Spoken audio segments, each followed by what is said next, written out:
Hola, hola, buenas noches, saludos a todos, a todas. ¿Quiénes nos podemos contactar en estos minutos para charlar un poco acerca de un tema que a mí en lo particular me resultó muy inquietante desde la primera vez que me lo planteé siendo un joven estudiante de teología? Eh, Hace mucho tiempo, cuando estudiaba en la Comunidad Teológica de México, escuché por primera vez sobre este asunto a través de un libro que tuve que leer de Oscar Cullmann sobre el Jesús histórico y que me planteó por primera vez una pregunta que me choqueó desde ese instante y hasta el día de hoy he intentado responder o escuchar las respuestas de muchas personas que han intentado responder o que han respondido a este cuestionamiento. Y es un cuestionamiento que no solamente yo, sino que con mucha frecuencia se nos plantea como pastores, como intento de teólogos. Y aunque parece sencilla, es una pregunta que encierra una enorme, enorme complejidad. ¿Realmente existió Jesús de Nazaret? ¿Realmente existió el personaje que nos narran los evangelios, que nació por allá en Belén y que cambió el curso de la historia? ¿Existió? ¿Fue una persona física realmente como usted o como yo? Lo cierto es que esta inquietud no surge únicamente en el ámbito académico, donde los historiadores llevan más de 2 siglos discutiendo sobre el llamado Jesús histórico.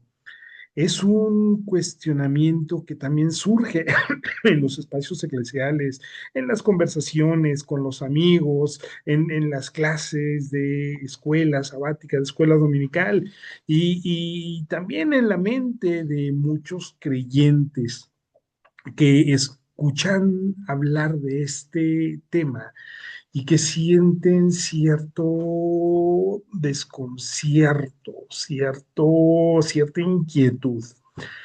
Muchas personas piensan que el Jesús histórico no es otra cosa que una construcción intelectual que pone en riesgo la fe, que amenaza la fe. Otros que se van al extremo opuesto creen que los historiadores han demostrado realmente que Jesús nunca existió.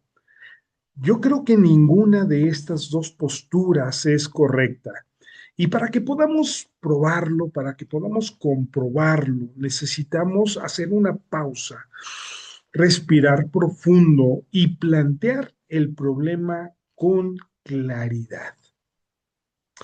En este espacio no vamos a resolver, no intentamos, no es nuestra intención resolver todas las preguntas teológicas, así como tampoco vamos a defender una postura confesional en concreto.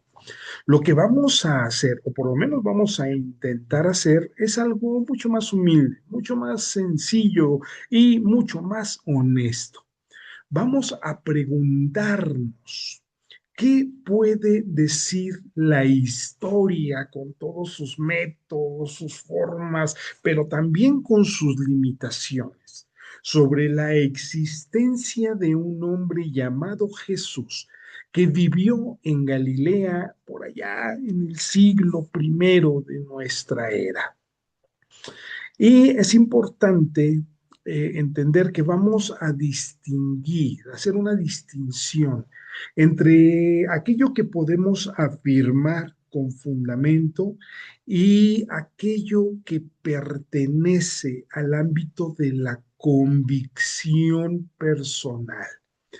Vamos a trabajar o a intentar trabajar con fuentes, con criterios de plausibilidad y con una herramienta que es fundamental en el ámbito de la historiografía, que es la inferencia a la mejor explicación. Ya veremos de qué se trata eso.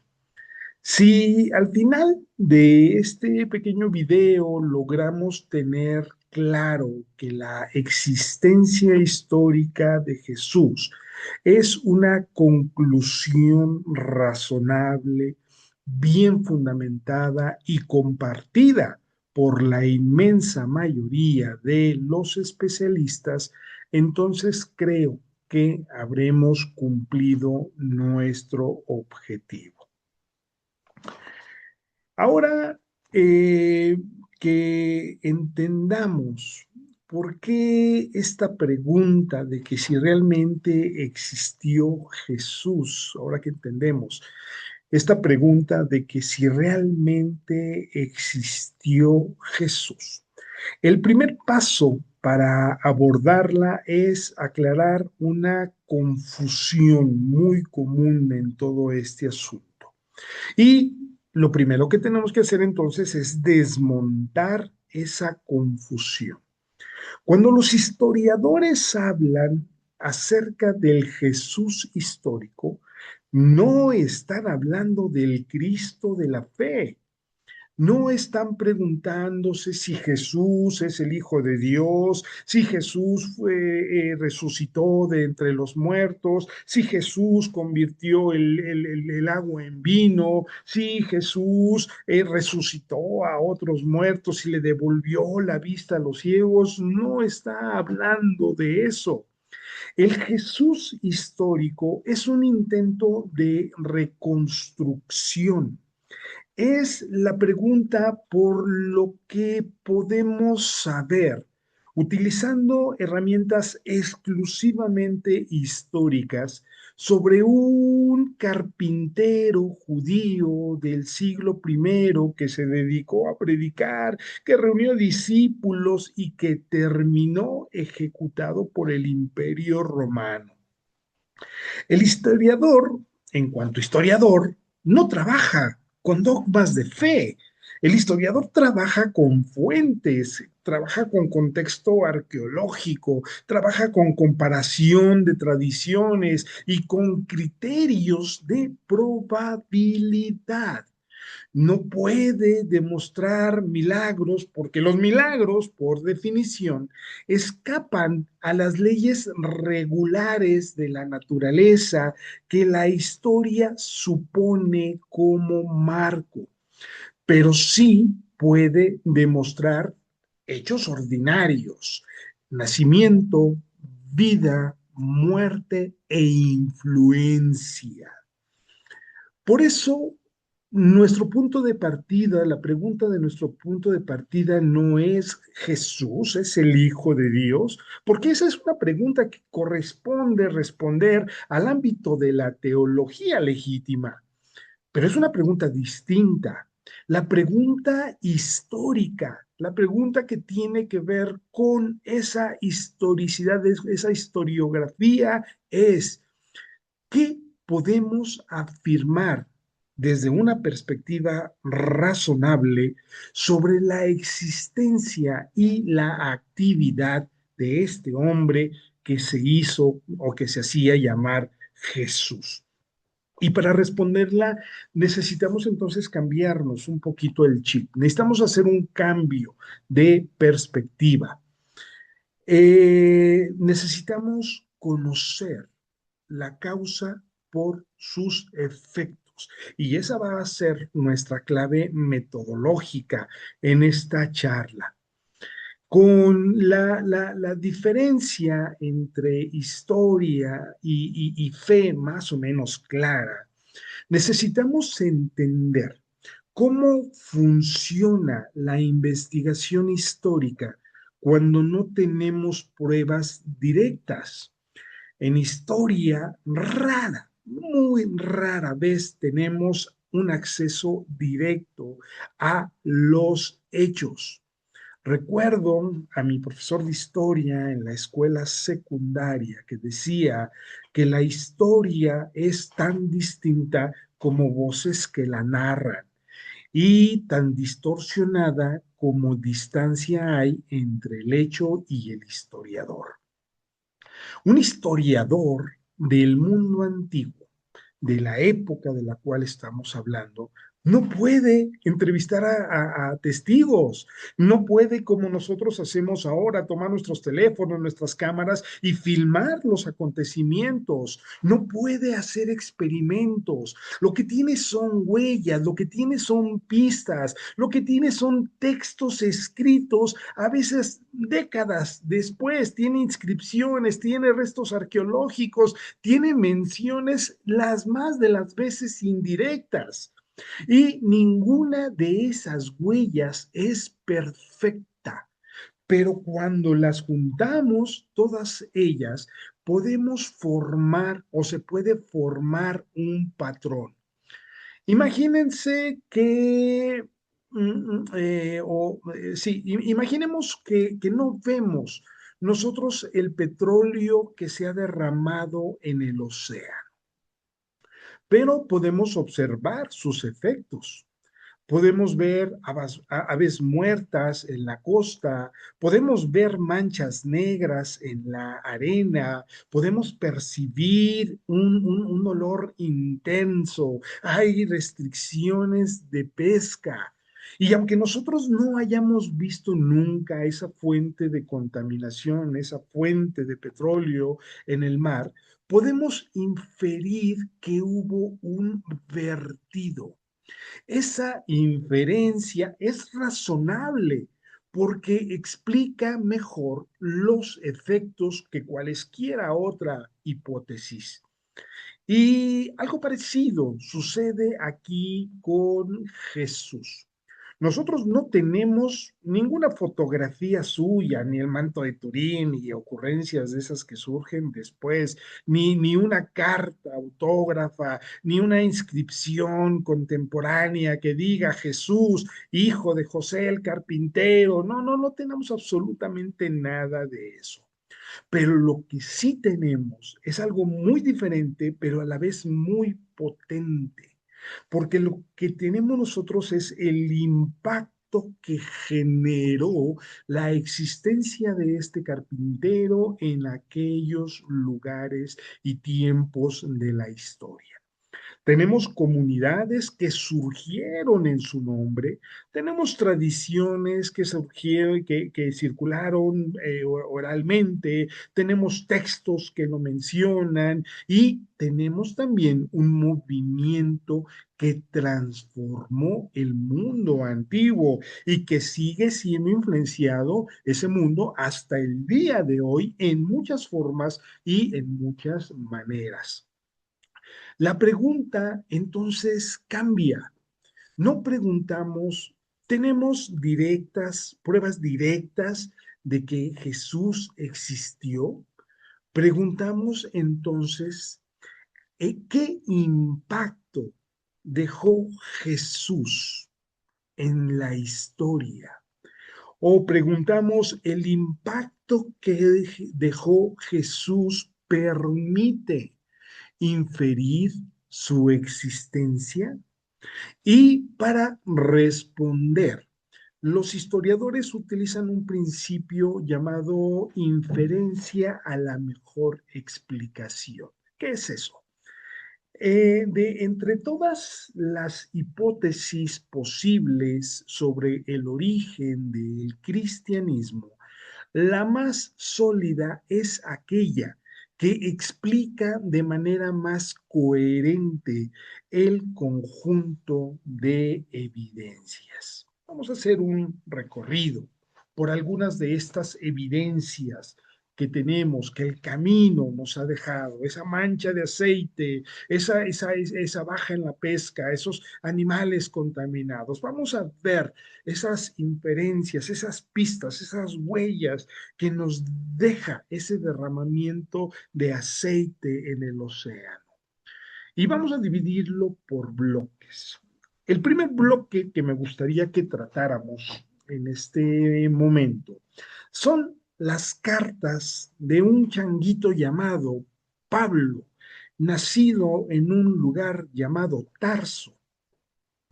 Y vamos a hablar de él, porque como el primer bloque, porque si de huellas tempranas hablamos, donde encontramos las más antiguas y más viables, creo que podría ser Pablo. Es más, vamos a plantearlo como pregunta.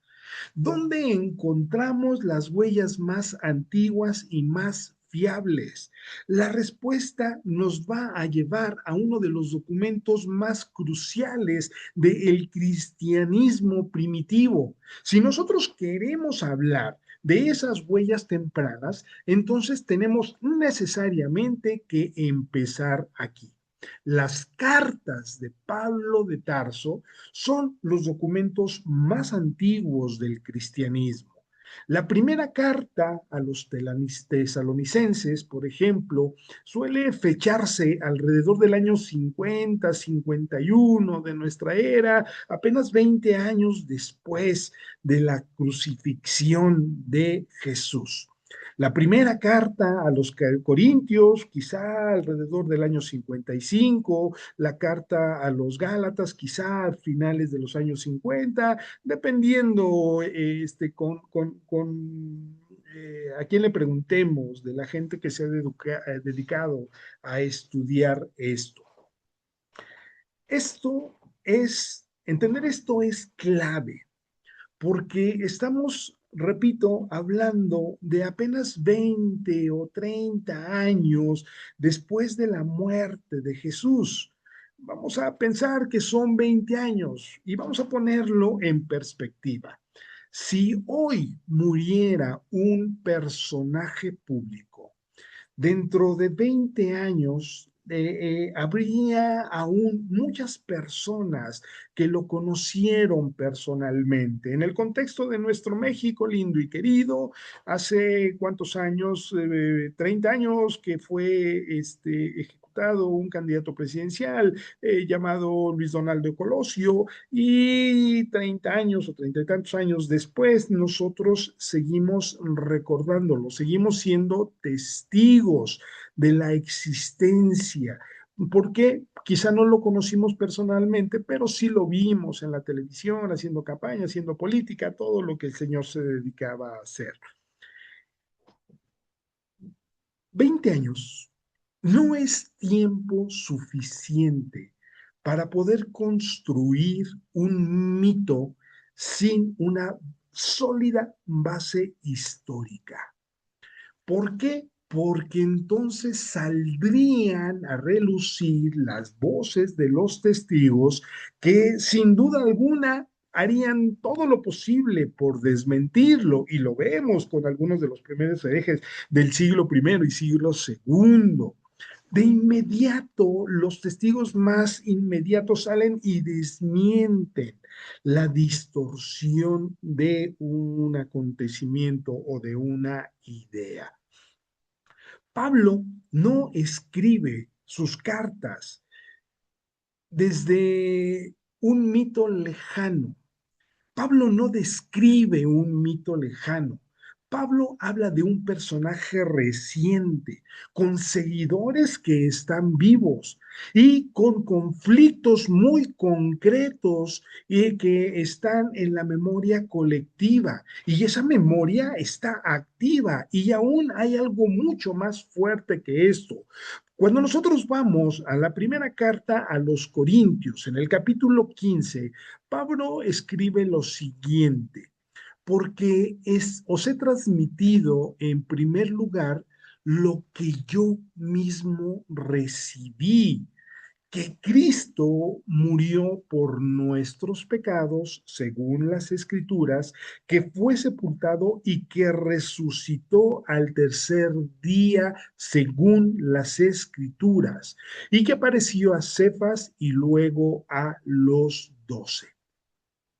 Los especialistas en Nuevo Testamento llevan mucho tiempo, décadas, centurias, no lo sé, señalando, poniendo el dedo aquí en que Pablo está citando una tradición anterior a él, que está citando una fórmula ya estructurada, ya bien estructurada, probablemente en arameo, que él aprendió cuando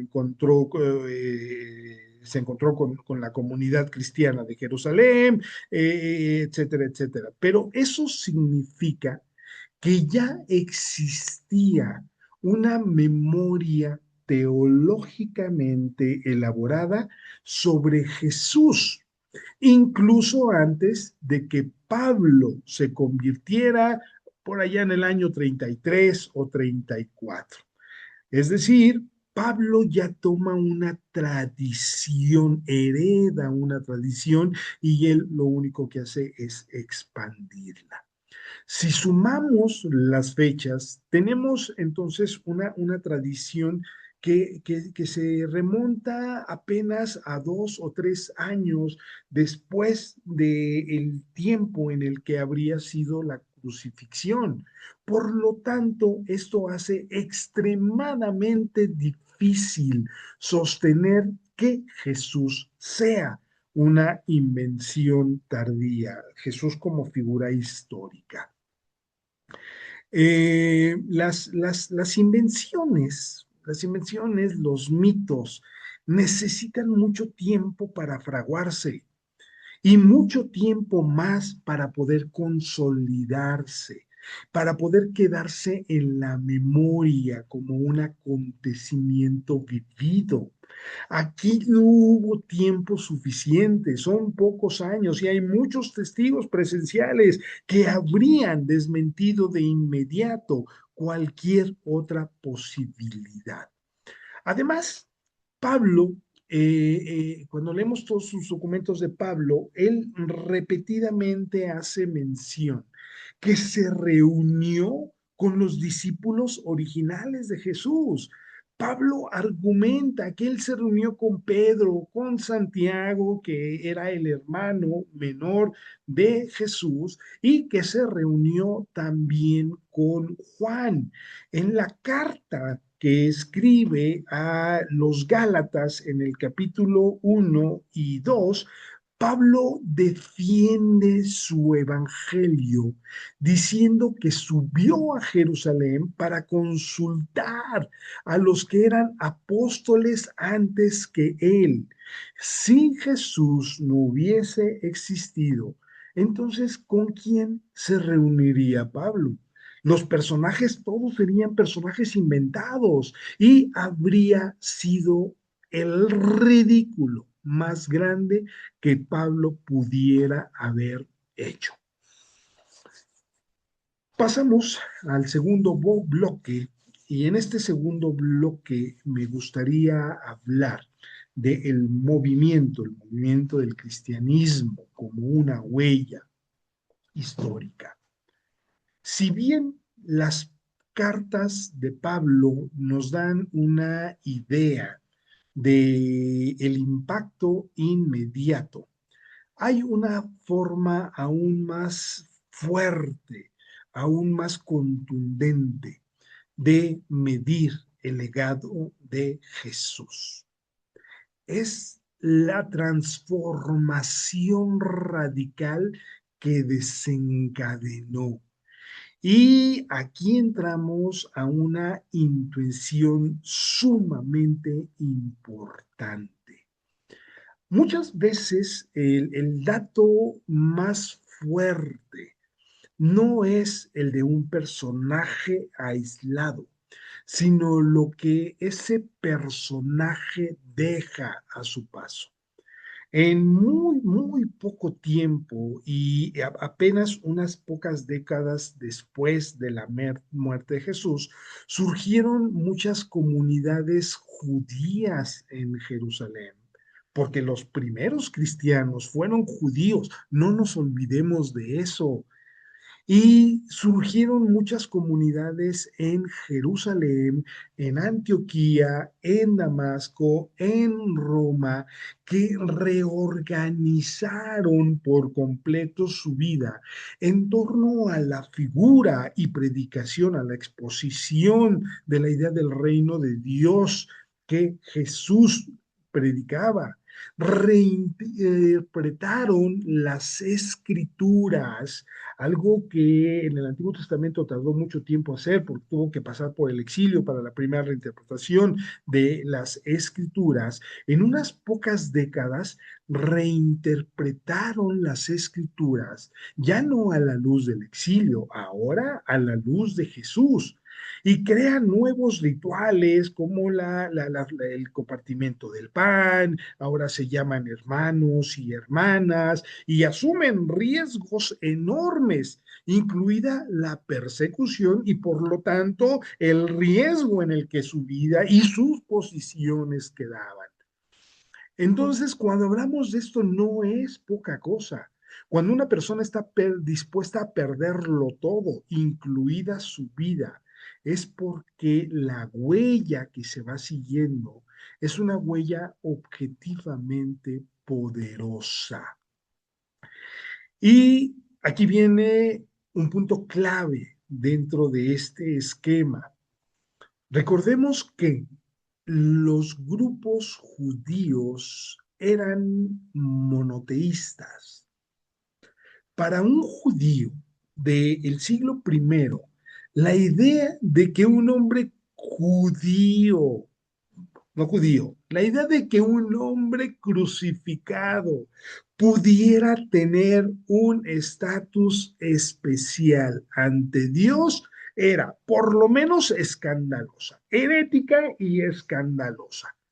La Torah dice, maldito por Dios el que cuelga de un madero. La crucifixión era la muerte para los esclavos rebeldes, para los sediciosos, para los peores criminales. Era una muerte vergonzosa que no tenía nada de glorioso para exaltarse como una figura divina o como el Hijo de Dios. Pero no estamos hablando de esa parte teológica. Nadie, nadie, absolutamente nadie, estando en su sano juicio, en aquel contexto histórico y cultural, se inventaría la idea de un Mesías crucificado. Los judíos esperaban a su Mesías, pero no esperaban que ese Mesías fuese crucificado. Era algo insoñable, era algo vergonzoso pensarlo, pensar en la posibilidad siquiera. Y por supuesto que eso no podía ayudar a ganar conversos. Era un obstáculo enorme para la predicación judía y también para cualquier predicación pagana que consideraba la crucifixión por sí sola como un hecho verdaderamente repugnante. Y entonces la pregunta histórica se convierte en brutal. ¿Qué tuvo que pasar para que los judíos monoteístas comenzaran a reorganizar su mundo, su visión escatológica, su visión mesiánica en torno a un crucificado? Intente responder usted eso. La hipótesis más simple y más sólida es que ese crucificado verdaderamente existió, que ese crucificado tuvo un impacto personal e inolvidable en sus seguidores y que algo necesariamente ocurrió después de su muerte. Llámese resurrección, llámese experiencia pascual, llámese como se llame, pero eso que ocurrió invirtió por completo el significado ignominioso de la cruz a un significado glorioso. No estoy diciendo que la historia pueda probar su resurrección aún. Eso es fe, eso pertenece al campo de la fe. Pero lo que la historia sí puede constatar es que los primeros cristianos estaban convencidos de que Jesús se les había aparecido vivo y lo habían visto morir. Y ese convencimiento por sí solo, en el contexto de una muerte ignominiosa, solo se explica si en verdad hubo un Jesús histórico que generó primero un vínculo y luego una total y absoluta convicción. Dicho esto, pasamos al tercer bloque y vamos a hablar de un historiador de origen judío llamado Flavio Josefo. Hemos visto lo que nos dicen las fuentes cristianas, Pablo y el movimiento que crearon, pero ¿qué hay de las voces ajenas al cristianismo? Porque ahorita podríamos cuestionar, bueno, pues es una historia que se construye desde la fe y para la fe. Simple explicarlo. No, vámonos a algunas fuentes y algunas voces que son ajenas al cristianismo. Cuando cruzamos esta línea y empezamos a escuchar a otros testigos, es muy importante escuchar una voz que muy probablemente es de las voces detractoras, como historiador, pero también como judío. Y aquí resuena mucho la voz de un historiador judío llamado Flavio Josefo. La primera y más importante de las voces que salieron del cristianismo y que expusieron esta evidencia o esta existencia histórica es la de Flavio Josefo. Josefo fue un historiador judío que nació en Jerusalén pocos años después de la muerte de Jesús, por allá del año 37, que vivió la guerra contra Roma del año 66 al año 70, la destrucción del templo en Jerusalén, y que terminó escribiendo sus obras en Roma bajo el patrocinio imperial. Eso es muy importante. Las obras de Flavio Josefo son escritas bajo el patrocinio imperial y escribe, sí, ya a finales del siglo primero y ya pasaron unos 60, 70 años, no sé, alrededor, después de la muerte de Jesús. Hay un libro de Flavio Josefo que se llama Las Antigüedades Judías. En el libro 18 aparece el famoso Testimonium Flavinum, eh, perdón, es un pasaje que habla de Jesús. El texto que ha llegado hasta nosotros de este Testimonium Flavinum dice que Jesús era un hombre sabio, hacedor de obras asombrosas. No sabemos qué entendía Flavio Josefo por hacedor de obras asombrosas, y que era un maestro de aquellos que reciben la verdad con placer, y que era el Cristo. Tampoco sabemos qué entiende Flavio Josefo por esto de el Cristo. Es muy, muy, muy poco probable que un judío no cristiano como Flavio Josefo llamara a Jesús el Cristo en un sentido confesional. Por eso la mayoría de los especialistas piensan que el pasaje fue retocado por copistas cristianos posteriores, porque en realidad muchos creen que detrás de esa versión alterada hay un núcleo original de Josefo, que mencionaba a Jesús como un maestro ejecutado por Pilato. Simple, sencilla y llanamente. Pero hay otra mención en los escritos de Josefo que es mucho más segura y que es menos cuestionable de haber sido modificada por copistas posteriores. Y esta aparece en el libro 20, cuando Josefo habla de la muerte de Santiago, que fue lapidado por orden del sumo sacerdote Anano. Y Josefo escribe, Anano reunió al Sanedrín y presentó ante él a Santiago, hermano de Jesús, llamado Cristo. Esta referencia, no sé ustedes qué opinen, pero en lo personal, a mí me parece que es crucial por muchas razones. La primera de ellas, porque no es una frase teológica, no es una homilia, no es una predicación, es una mención más bien accidental.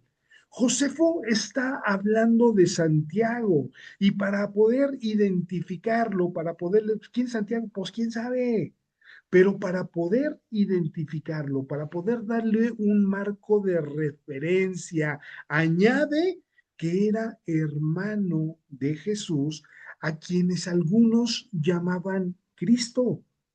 Las menciones accidentales, como esta, son históricamente muy, muy valiosas, porque el autor no tiene interés de convencer a nadie, le vale, no está haciendo proselitismo, no quiere que nadie esté convencido de sus argumentos, simplemente da por supuesto que sus lectores saben quién era Jesús. Segundo, el contexto de esto es completamente judío y no cristiano. No hay ningún motivo, bajo ninguna circunstancia, creo yo, salvo que ustedes tengan otra opinión, no hay ningún motivo para sospechar de interpolación cristiana, a diferencia del texto anterior.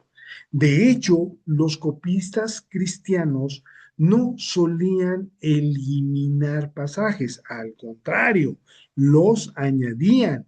Y aquí nadie en su sano juicio habría añadido la frase hermano de Jesús llamado Cristo porque es demasiado simple, porque es demasiado sencilla, porque no tiene absolutamente ningún valor apologético. Y tercera, la frase por sí sola presupone que Jesús existió, que tuvo un hermano llamado Santiago y que era conocido como Cristo. Esto por sí solo es un testimonio independiente y temprano de la historicidad de Jesús. Dejando un poquito atrás a Flavio Josefo, quiero que pasemos a otra voz judía también muy valiosa en nuestro cuarto bloque, que es alguien de nombre Tácito. La voz judía de Flavio Josefo sí es muy valiosa para un movimiento que se está expandiendo por todo el imperio romano.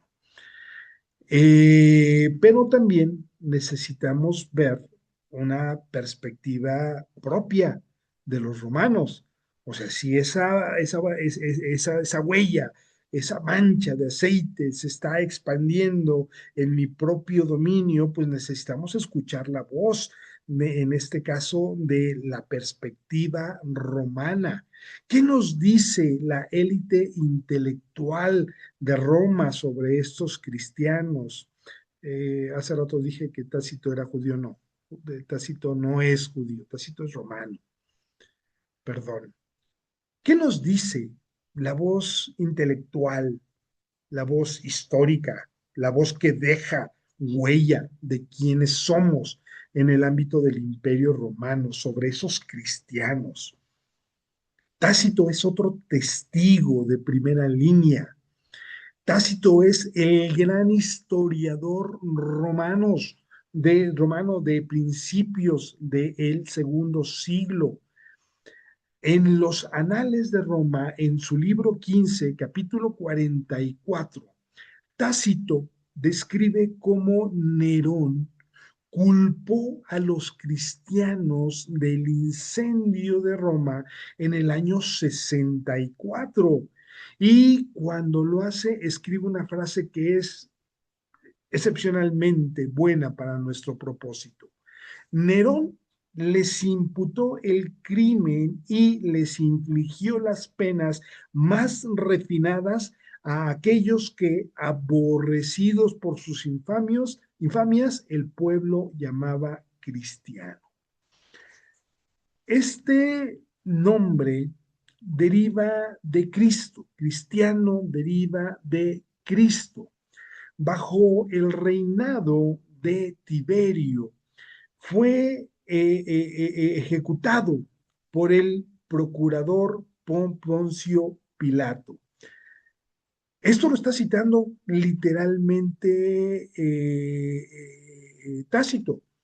Fijémonos entonces cómo los datos históricos que aporta Tácito sin ningún interés apologético refuerzan desde afuera, no desde la apología del cristianismo, no desde la resistencia del judaísmo, sino desde la imparcialidad de la historia.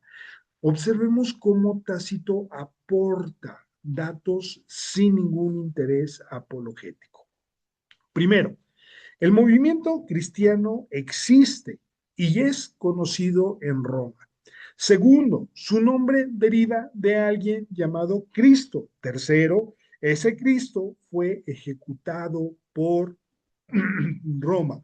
Cuarto, la ejecución ocurrió en un momento muy concreto, con personajes muy concretos, bajo el reinado de Tiberio. Y Tiberio, sabemos que fue emperador del año 14 hasta el año 37 de nuestra era. Y quinto, el responsable de esa ejecución fue un prefecto llamado Poncio Pilato, que fue procurador de Judea entre los años 26 y 36 de nuestra era. Tácito no era cristiano. Tácito era un senador romano, era un hombre culto, era un hombre escéptico, era un hombre que además de todo sentía desprecio por los cristianos. Tácito no tenía ningún interés en inventar a Jesús, ni en confirmar o desprestigiar creencias cristianas. Pero al mencionar a Cristo como la figura fundadora del movimiento y al dar detalles muy concretos, geográficos, administrativos y judiciales que coinciden perfectamente con los evangelios, nos ofrece un testimonio independiente que es de gran valor para nuestra tarea historiográfica. Y entonces surge una pregunta. ¿Podría Tácito haberse basado en fuentes cristianas? La respuesta es, puede ser, es posible, pero también es improbable. Los historiadores romanos solían usar fuentes oficiales directas, Es decir, solían utilizar los archivos de los anales de historia de Roma. Algunos especialistas incluso han mencionado, han sugerido, como Oscar Kuhlman y otros, han sugerido que Tácito pudo haber consultado los registros del procurador de Siria. En cualquier caso, bajo cualquier circunstancia, aquí lo importante es que un autor que era hostil al cristianismo da por sentada la existencia de Jesús y por sentada la ejecución por parte del procurador romano llamado Poncio Pilato. Si hubiera existido alguna duda seria en el siglo segundo sobre la historicidad de Jesús, y aquí pregunto, ¿cómo alguien como Tácito, que detestaba a los cristianos, la podría haber mencionado sabiendo que lo que estaba escribiendo dejaba testimonio fiel de su existencia? No lo hace. Tácito lo menciona sin saber el enorme aporte apologético que nos deja como testimonio hoy para poder hablar de Jesús desde una perspectiva meramente historiográfica, sin entrar en cuestiones de fe. Eh, por otro lado, dentro de este mismo bloque, creo que también conviene, aparte de estas dos figuras clave que ya hablábamos, una del judaísmo, otra del romanismo, creo que conviene que busquemos algunos otros ecos de Jesús en los escritos de aquella época. Y aunque realmente son referencias muy breves, cuando ya las juntamos, en realidad ya no escuchamos una voz solista o un dueto, sino que ya escuchamos un coro que no podemos darnos el lujo de ignorar. De hecho, hay algunas referencias que son menores, pero que no por eso dejan de ser significativas. Hay otro historiador romano de nombre Seutonio, que es también contemporáneo de Tácito, que menciona en su vida de Claudio, en su libro sobre la vida de Claudio, que el emperador expuso, expuso no, que el emperador expulsó, que el emperador expulsó de Roma a los judíos porque constantemente se amotinaban por instigación de Cresto. Probablemente se refiere a Cristo. Hay una confusión de escritura, pero la referencia ahí queda. Clara o ambigua, la referencia ahí queda. Otro gobernador de Bitinia llamado Plinio el Joven escribe a un emperador de nombre Trajano, por allá en el año 112 de nuestra era, preguntándole qué tratamiento le debe de dar a los cristianos. Y le describe que estos cuates se reúnen al amanecer, que cantan himnos a Cristo como si fuera un dios y se comprometen a no cometer fraudes, a portarse bien, a no andar de tranzas. No menciona directamente a Jesús Plinio, pero sí confirma que a principios del segundo siglo de nuestra era ya los cristianos honraban, seguían y adoraban a un Cristo considerado un ser divino. El Talmud, el Talmud de los judíos, este Talmud es una colección de tradiciones judías que se van compilando a lo largo de varios siglos, mucho tiempo después, contiene algunas menciones a un personaje llamado Yeshu. Y a este personaje llamado Yeshu se le presenta como un maestro que fue ejecutado a las vísperas de la Pascua. Y aunque estas referencias del Talmud son referencias bastante tardías y por supuesto que están matizadas, teñidas con polémica, sí confirman la existencia de Jesús. A ver, cambio el planteamiento. Eh, eh, Confirman que la existencia de Jesús no era ni negada, ni siquiera por sus adversarios judíos. No era vetada, no era negada, ni siquiera por sus adversarios judíos. Lo que se ponía en la mesa de discusión era su legitimidad, no su, no su historicidad. Llegado a este punto, necesitamos tocar la puerta de un testigo más. Necesitamos apelar a otras fuentes científicas.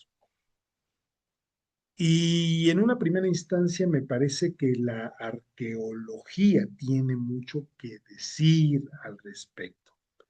Ya exploramos textos, ya exploramos testimonios, es decir, textos bíblicos, ya exploramos testimonios que son desde una perspectiva no apologética, simplemente testimonios de la existencia, pero queda una gran pregunta en el aire por responder. ¿Qué nos dice la Tierra misma?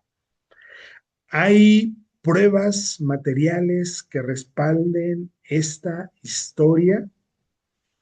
Y aquí es uno de los pasajes donde tenemos que ser muy honestos, muy honestos. Más allá de lo que algunas tradiciones arqueológicas digan y que más bien son tradiciones apologéticas, la arqueología nos dice, oye, para tu carro, porque hasta el día de hoy no tenemos ninguna evidencia directa de Jesús. No tenemos una casa con su firma, no tenemos un osario con sus huesos, no tenemos una inscripción que diga Jesús de Nazaret estuvo aquí, no tenemos nada. Sin embargo, esto no es extraño, esto no tiene nada de extraño para aquella época. Jesús, de haber existido tal y como lo reconstruyeron sus historiadores, habría sido un judío galileo de clase baja. Habría estado igual de amolado que usted o que yo. Un judío que sobrevive al día, hijo de un artesano, de un carpintero, que vivía en una provincia periférica del Imperio Romano, ni siquiera vivía en la capital. Las personas de ese estrato social no solían dejar rastros arqueológicos individuales de su existencia. Ni siquiera tenemos evidencia arqueológica directa del 99% de la población que vivió durante el siglo primero. Más bien aquí lo raro sería tener una evidencia directa de Jesús. De hecho, si por ahí, como sí he visto por ahí algunas algunas que dicen que son pruebas de la existencia de Jesús, pero si encontráramos, y cuando me refiero a encontráramos, me refiero desde una perspectiva científica, arqueológica. Si apareciera por ahí una inscripción que dijera Jesús de Nazaret, rey de los judíos, eso. Eso es lo sospechoso. Por eso sospecho de las que por ahí aparecen, que dicen que es la tumba, que dicen que es la casa, que dicen que, no, son puras ocurrencias, eso, ¿no? ¿De dónde sale todo eso? Sería demasiado bueno para ser cierto. La ausencia de evidencia arqueológica directa es justamente lo que esperaríamos en un caso como este. No tenemos evidencia directa, evidencia arqueológica directa de Jesús, pero lo que sí tenemos es evidencia arqueológica del contexto. Se ha excavado Nazaret de punta a punta. Nazaret era un pueblo pequeño que apenas tenía unos pocos cientos de habitantes. No sé exactamente cuántos pudieron haber estado ahí en su época de mayor auge. Se han encontrado, por ejemplo, en Cafarnaúm, se han encontrado pescaderías, ¿no? Se han encontrado sinagogas del primer siglo, se han encontrado los estanques de Siloé, las piscinas de Siloé, se han encontrado inscripciones de Poncio Pilato en Cesarea Marítima, se encontró incluso el osario de Caifás. Todo todo el mundo material descrito en los evangelios coincide con lo que sabemos por la arqueología. Y aquí no hay ningún anacronismo. Y aunque eso no prueba que Jesús existiera, sí nos puede ayudar para probar que los evangelios, la narración en los evangelios, se mueve en un contexto histórico real y bien reconocido, bien conocido. Por eso, cuando hablamos del argumento a favor de la historicidad de Jesús, este no se basa en la arqueología personal, sino en la convergencia de múltiples líneas de evidencia. Ya vimos los textos tempranos, las menciones independientes, el impacto social y la coherencia contextual. Y aquí pues solamente estamos hablando de voces como la mía, que no es una voz experta en el tema. Por lo tanto, aquí en este punto, a mí me parecería importante que le preguntásemos a los verdaderos expertos en el tema cuál es su opinión al respecto. Porque con todo este panorama de evidencias, es crucial que volvamos a respirar, que hagamos una pausa y que nos preguntemos, ¿qué piensa de todo esto la comunidad académica, los estudiosos, la gente que sí sabe, la gente que sí ha estudiado? ¿Qué piensa de todo esto? Ya no un corriente como yo, sino la gente que está en la academia, la gente que ha investigado en serio. ¿Existe realmente un debate serio sobre este tema en los círculos especializados? Y aquí voy a tratar de ser muy claro, porque en torno a esto circula un mito que, a mi parecer, resulta muy dañino. El mito de que los académicos serios dudan de la existencia de Jesús. Yo no me considero un académico serio, pero he convivido con muchos de ellos. Muchos de ellos han sido mis maestros y amigos. Los quiero mucho, los extraño mucho.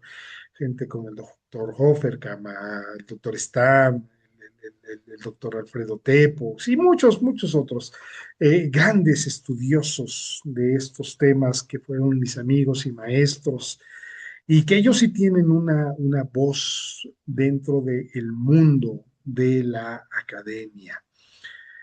Hay muchos académicos que dudan de la existencia de Jesús. Eso es falso. La verdad es que autores como Sanders, Mayer, Fredricksen, Dunn, Dale, Allison, Barth, Herman, Stamm, Tepox, etcétera, y muchos etcéteras, eh,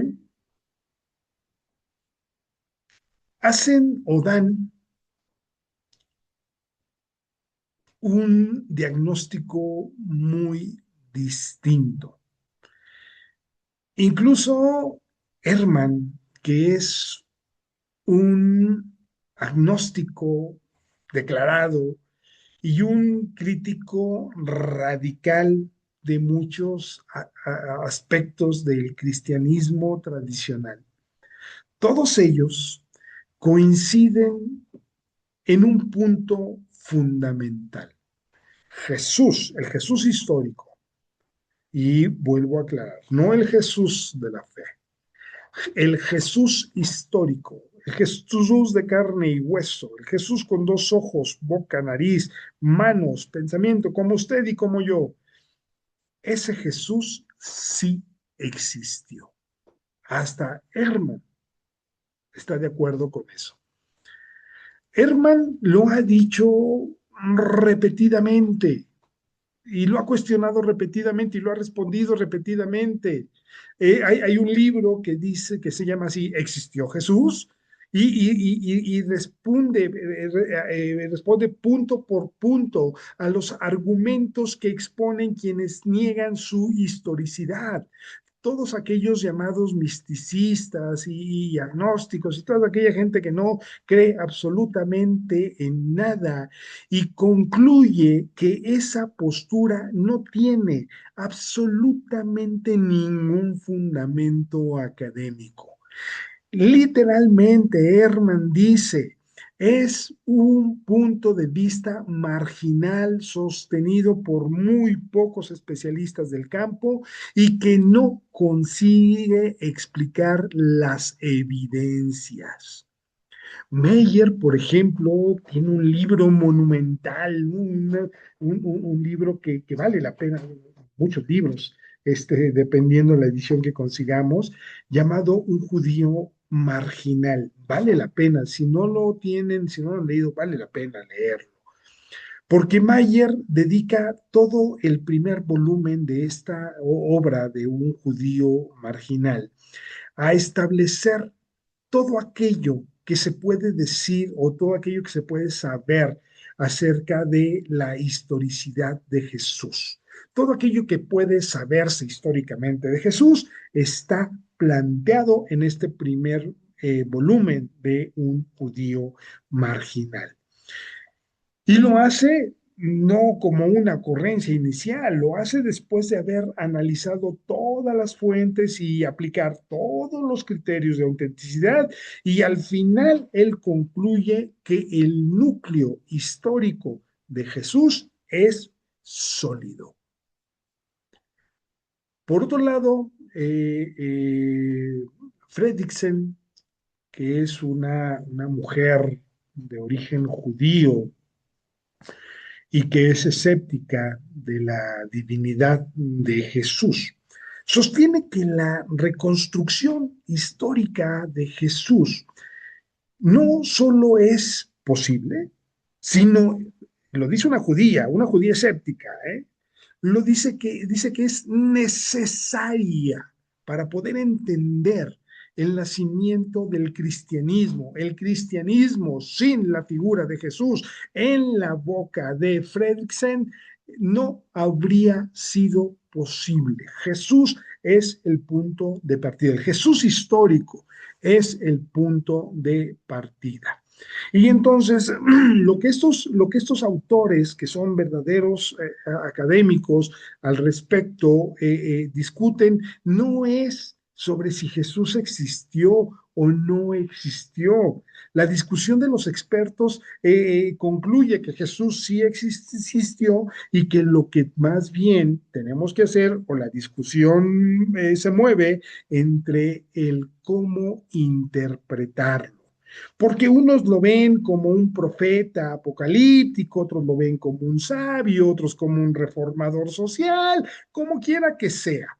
Pero la existencia de Jesús, el hombre, no está cuestionada, no está en disputa. Se parte de ahí para lo que querramos, pero se parte de la conclusión absoluta de que Jesús sí existió.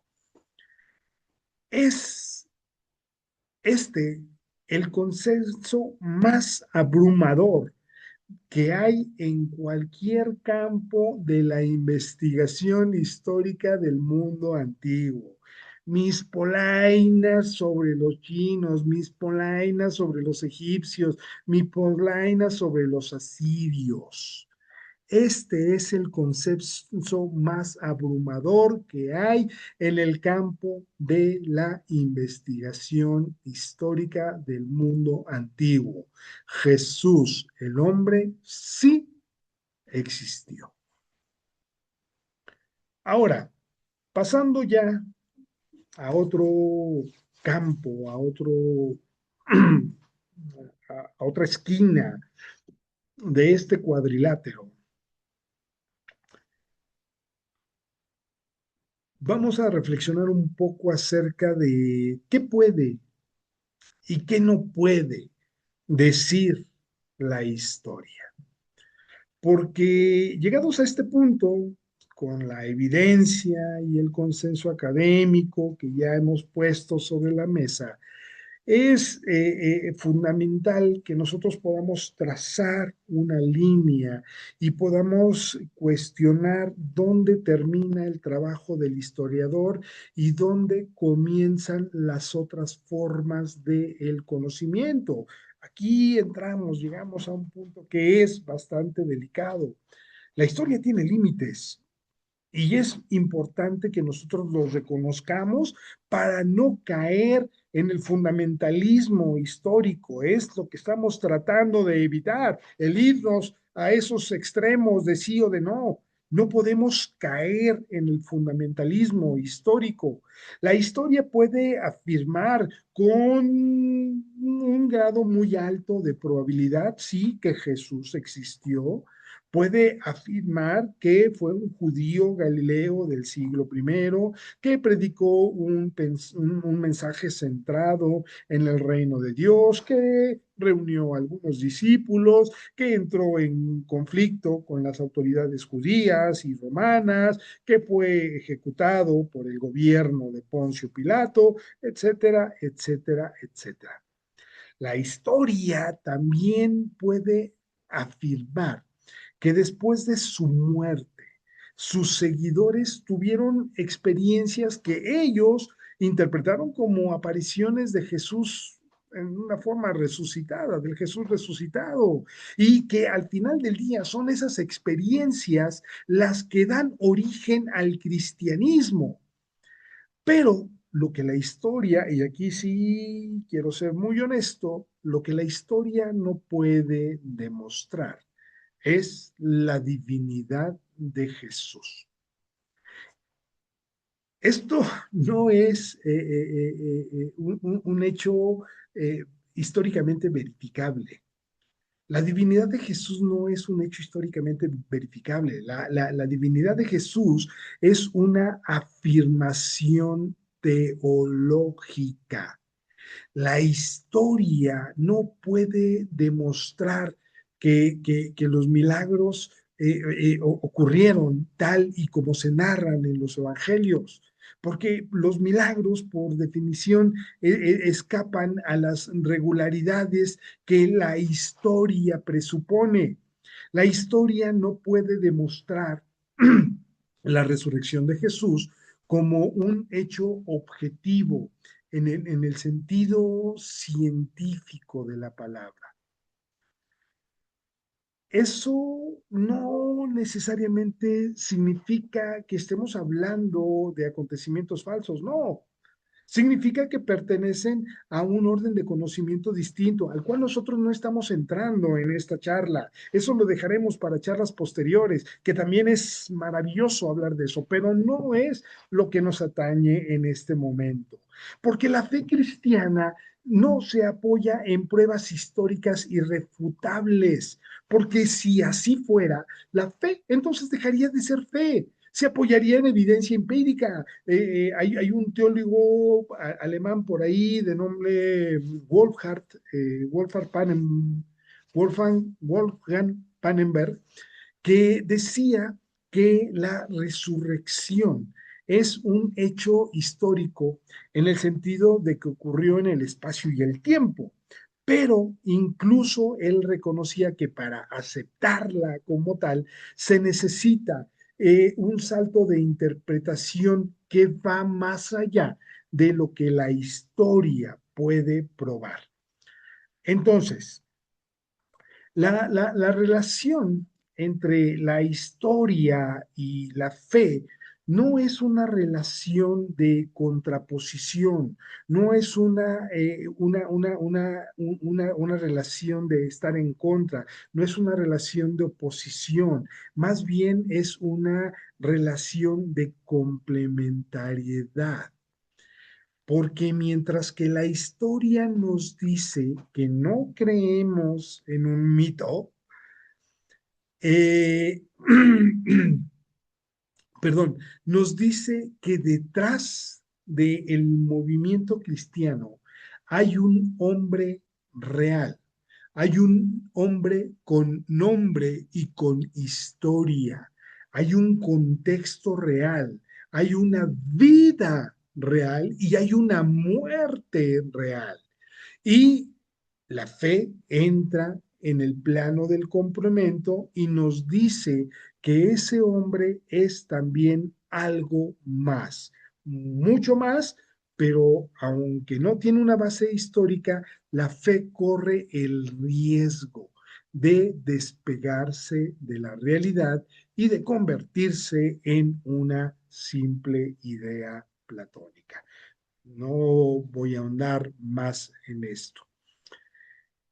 Ya para cerrar, para cerrar esta pequeña charla que ya resultó más grande de lo que yo quería que fuera, quisiera que cerráramos con esta parte de la idea central, volver al punto de partida, ya después de haber hecho todo este análisis, después de haber expuesto a todos estos testigos, después de haber hecho preguntas a los expertos, después de haberle preguntado a la arqueología, después de todo este recorrido que hicimos, quiero volver al punto de partida, porque ahora sí me parece que es tiempo de que podamos responder directamente a la pregunta que nos trajo aquí. Vamos a esa pregunta inicial. ¿Se puede defender históricamente la existencia de Jesús? ¿Qué dicen ustedes? Yo digo sí, rotundamente sí. No porque tengamos una fotografía suya en ese sudario de Turín, no, no, no, no. O porque tengamos un documento firmado de puña y letra. eh, no, no, no, no. Eso sería pedir un tipo de prueba que el mundo antiguo no nos da para ninguno de sus personajes, para nadie de su condición social. Lo tenemos porque podemos rastrear sus efectos. Porque como decíamos, nosotros quizá no vemos aquella mancha de aceite, pero sí podemos ver todas las consecuencias que esa mancha de aceite en el mar deja. Y entre esos efectos tenemos cartas escritas 20 años después de su muerte. Tenemos tradiciones orales que se remontan a los primeros años. Tenemos un movimiento que transformó radicalmente la vida de miles de personas judías y no judías en muy poquito tiempo. Teníamos esas menciones independientes entre autores judíos y entre autores romanos que no tenían ningún interés en defender al cristianismo. Tenemos un consenso académico prácticamente unánime entre los especialistas. A Jesús no lo conocemos como se conoce un monumento que sigue en pie. A Jesús lo conocemos como se conoce la causa de un terremoto por las grietas que dejó, el impacto de un meteorito por el cráter que dejó, la explosión de un volcán por toda la ceniza y por toda la lava que dejó. A Jesús lo conocemos como se conoce a un amor profundo. Piensa en su novia, en su novia, en su esposo, en su esposa, en ese amor de adolescencia que marcó su existencia y aún como yo ahora a punto de entrar a la tercera edad, aún recuerdo aquellas cartas que escribí a la niña de mis ojos que las inspiró. Lo que conocemos como se conoce a un líder por la comunidad que levantó después de su muerte. A Jesús por eso lo conocemos. Las huellas que Jesús dejó en la historia siguen siendo demasiado densas, demasiado tempranas, demasiado convergentes, demasiado explicadas por su existencia y demasiado inexplicables sin ella. Las huellas que dejó Jesús, siendo tan profundas y tan divergentes, no nos dan espacio para poder ignorarlas. Podemos decir con un sólido fundamento, con mucha honestidad intelectual y con rigor histórico, que Jesús, el hombre, existió. Repito, que Jesús fue un judío galileo del siglo I que predicó, que murió crucificado bajo las órdenes de Pilato y que después de su muerte sus seguidores transformaron y siguen transformando al mundo. Esa es la parte de la historia. Lo demás, la fe, la duda, el asombro, la esperanza, eso lo pone cada uno de nosotros. Muchas gracias por haber llegado hasta aquí, quienes llegaron hasta aquí. Si les ha quedado alguna duda, alguna pregunta, déjenmela en sus comentarios. Y si quieren que sigamos profundizando en esto, hay libros maravillosos de los autores que hemos mencionado y otros más. Y con gusto les compartiré la bibliografía. Gracias, buenas noches y nos vemos en el próximo video. Hasta la vista.